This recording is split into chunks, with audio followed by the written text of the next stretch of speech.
Bonjour et bienvenue à la minute de formation offerte par Actualisation. Cette semaine, nous allons voir les façons dont les gestionnaires peuvent soutenir les employés enceintes.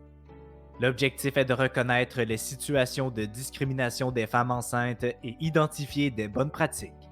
Selon une étude de l'Université de l'Alberta, les femmes enceintes vivent encore de la discrimination au Canada, bien que cela soit interdit.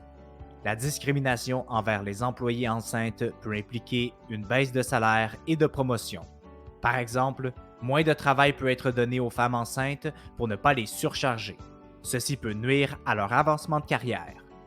De plus, selon des études menées par Harvard Business Review, la discrimination liée à la grossesse provoque du stress, ce qui augmente le risque de dépression postpartum. Les mères peuvent continuer de souffrir d'une mauvaise santé, de stress parental et de symptômes dépressifs plusieurs années suivant l'accouchement.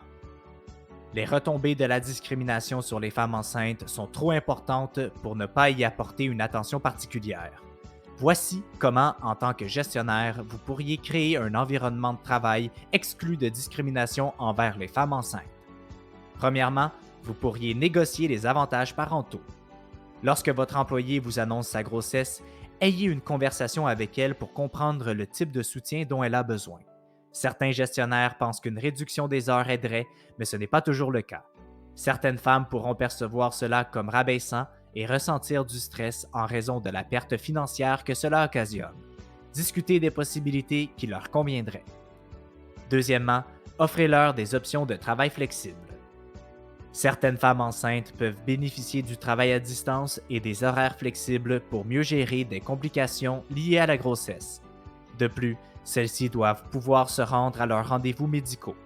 Néanmoins, ce ne sont pas toutes les femmes qui souhaitent bénéficier de conditions de travail différentes de celles de leurs collègues, par peur d'être perçues comme moins impliquées au travail et que cela engendre des conséquences pour leur carrière.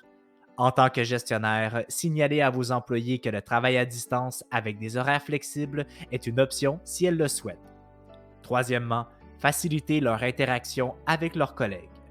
Les études de Harvard Business Review ont montré que le stress vécu par les femmes enceintes diminue lorsqu'elles ont de bonnes relations avec leurs collègues de travail. Pour faciliter les interactions entre vos employés, vous pourriez par exemple organiser des pauses café sur Zoom durant la grossesse.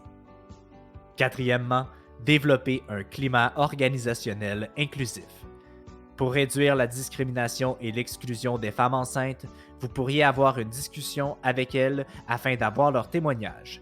Ainsi, si elles vous font part de situations dans lesquelles elles vivent de l'exclusion, vous pourriez apporter des changements au sein de l'entreprise. En terminant, la discrimination des femmes enceintes existe bel et bien. En appliquant ces conseils à votre entreprise, vous pourriez améliorer les conditions de travail de vos employés. C'est ainsi que se termine la minute de formation de cette semaine. On se donne rendez-vous la semaine prochaine. Rejoignez-nous sur notre site internet au www.actualisation.com ou contactez-nous au 1-877-688-0101.